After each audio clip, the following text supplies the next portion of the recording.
Hello, Star Wars Galaxy of Hero players. This is SWGOH. Today, I'm going to be talking about the 2-kit update reworks for Palpatine and Darth Vader. Emperor Palpatine, Darth Vader finally got the reworks. Palpatine finally got his Zetas. Vader finally got, a new unique. So, we definitely want to talk about it. So, this is exciting. I'm actually excited about this. I'm kind of disappointed in some areas, but outside of that, I feel like these two characters with their updates is going to really be really good. Unfortunately, I don't have access to the videos that are released unless they're in the forum somewhere. If they are, put it in the comments below and let me know so I can so I could be like talking about them and show the videos at the same time. So there's more than just words that you see. But let's get started. So, Emperor Palpatine. Basic lightning strike. He got a huge rework compared to Vader. Vader only had he didn't have his leadership, but yeah, let's get into it. So, final text deals special damage to target enemy, shock for 3 turns, and Palpatine gains 15% turn meter for each shocked enemy. Okay, great.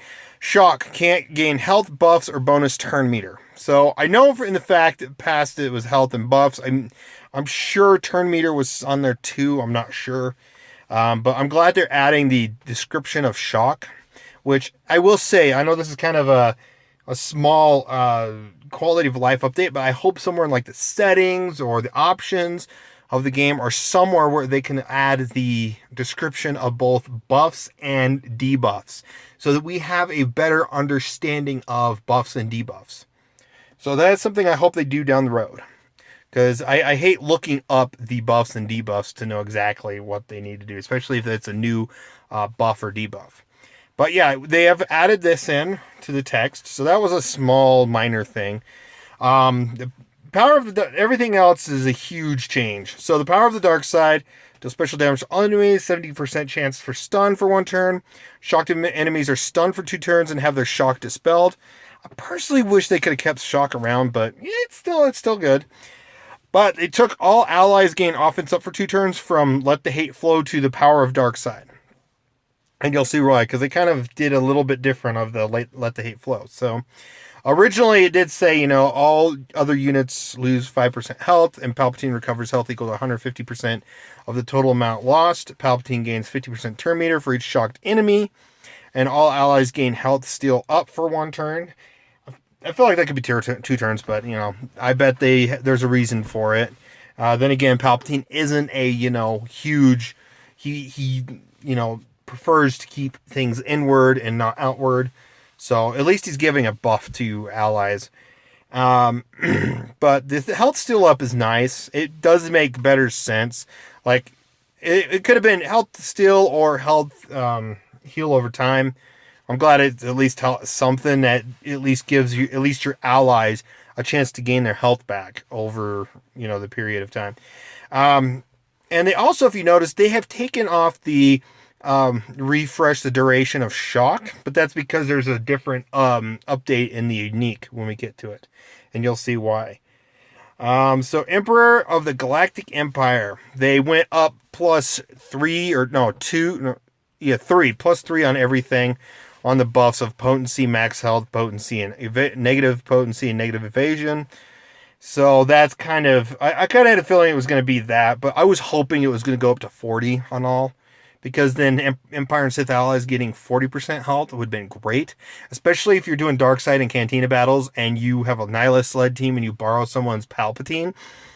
Getting plus 40% health is going to be immensely amazing, especially under 150% health steal nihilist. So, an Empire ally when an Empire ally inflicts debuff during their turn, they gain 20% turn meter, and then for Sith, they recover 20% health. I will say these were the same as before, but here's where it gets a little different. When a debuff on an enemy expires, and I'm sure that's the Zeta for sure. Excuse me.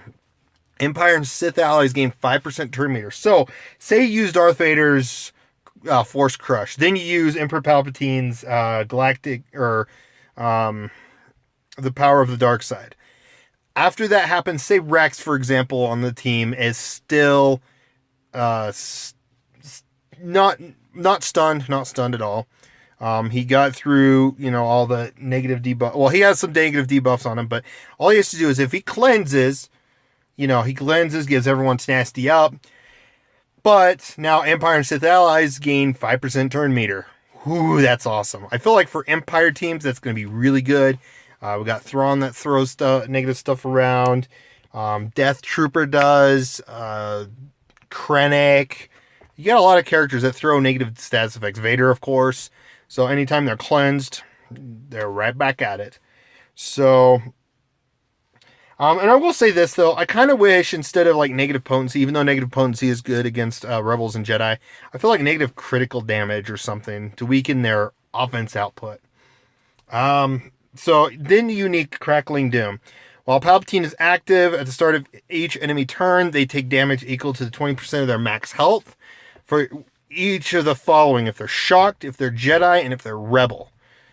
That is immense. That's going to really help against Rebel teams and Jedi teams down the road whenever they do a Jedi rework or Jedi faction pass, even though they add a Jedi here and there. But yeah, that's going to be insane. So if you shock, say, Old Ben or Ezra Bridger, they're going to be taking 60% health. That is really what we needed to go against the meta now, especially since a lot of them are Rebels. Now, of course, the meta is kind of changing to more resistance, but at least these guys are going to start countering Rebel teams like Commander Luke teams. Commander Luke teams that actually run Han, R2, and Chase. So, this damage can't defeat enemies, of course. That's still the same. Palpatine has plus 50% max protection. So if he's the leader, he's getting max health and max protection, which is great. He needed more health and protection. And when he inflicts shock, he gains 5% max protection until the end of the encounter. Nice. I feel like it would be better to, recover the protection. In a sense, I feel like that would be better, but at least he's gaining max protection, and of course Thrawn could help heal the max protection as long as he's on the team, and you definitely want him on the team. So we'll see how Palpatine fares. Now let's go to Vader. This is another one. I will say one thing: they kind of changed the shock. If they didn't change the shock effect, and they kept let the hate flow, all that kind of stuff, I was hoping they would actually make it to where shock could not be cleansed, or at least not cleansed within the first turn. So it was locked for the first turn, then it was dispelled, and then another shock was applied, but it didn't count as an apply or something. So, but yeah, let's go ahead and talk about Darth Vader. So his basic only added rebel targets cannot evade or resist, which is good. We needed that. So in the originally it was just Jedi targets cannot evade or resist this effect. That's great. Force Crush deals physical damage to everyone, so that's still the same, but they added this attack can't be countered, so that's going to blow out Commander Luke teams. I will admit, I will miss going through the Galactic War and being able to be Force Crushed in my team counters, just to wipe it out, easily done, and that was the last character usually.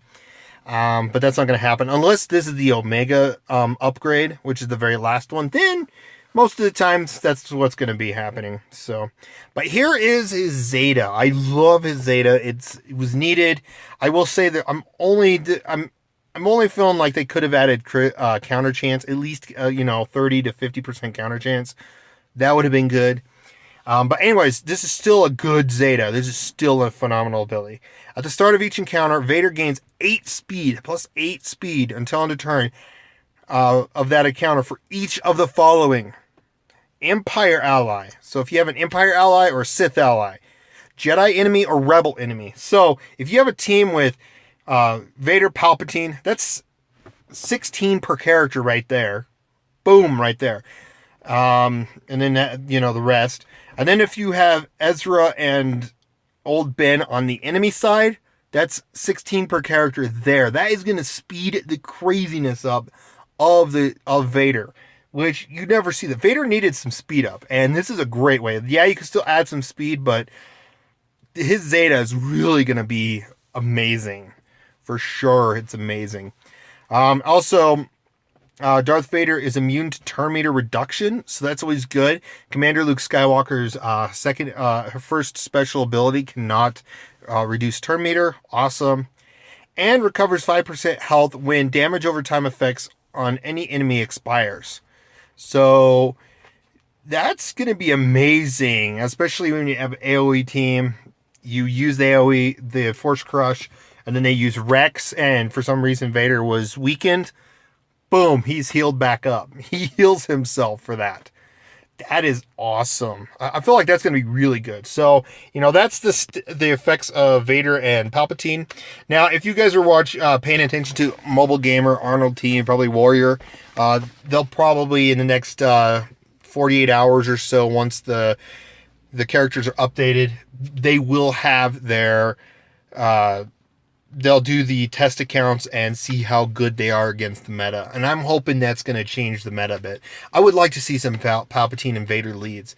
Also with Palpatine, Palpatine still is, even with Emperor Palpatine's Let the Hate Flow, he's still able to use that to combo with Imperial probe droids. So keep that in mind. That may actually show up a lot in the future of the meta. So we'll see how that turns out. So until then, this is exciting news. I'm glad. I have 2 characters that are, I already have Vader Zetas, so now I just need to work on his new unique and then work on Palpatine's 2 Zetas. And I feel like actually that's the direction I'm going to go.